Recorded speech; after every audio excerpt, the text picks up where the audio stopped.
مجنون ليلى لو شافني ما كانش اتجنن على ليلى. ده كان بس التراب اللي بتمشي عليه، مش ما كانش اتجنن عليها. لو زمنه هيرجع من تاني الحمد لله انه ما رجعش. كان قال غيرها هي الأولى. كان قال ايه؟ كان قال غيرها هي الأولى. لا للتنمر، لا للتنمر. ليلى ما كانتش كليوباترا. المعلومة دي صحيحة يا اخوانا، ليلى ما كانتش كليوباترا، ليلى كانت ام. ولا في الغرام كانت شاطرة. لا لا لا لا لا لا، انا مش معاك في المعلومة دي يا فنان. على فكرة ليلى في الغرام كانت بتجيب 98 و9 من 10 عشان الواحد يبقى واضح. ليلى كانت شاطرة، بس إشارتها كانت خطرة. عدي يا فنانة عدي.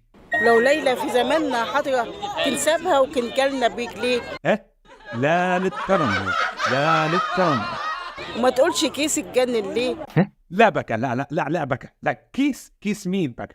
كيس مين؟ احنا بالصبح بنقول لا للتنمر لا للتنمر وماسكين نفسينا. كيس مين؟ كيس مين؟ كيس مين؟ حرام عليكي. ما حل قدمها السعد عليه، ما حل قدمها السعد عليه. يلي بتدور على ليلى. انت يا استاذ اللي هناك بتدور على ليلى؟ تعال لقينا هناك. في الغرام كتير أولى. دور على قلبي يكون حبك ونفسه على قلبك يستولى. لا طلعت مش هي. دور انت من عندك بقى معرفت وانا هدور هيك.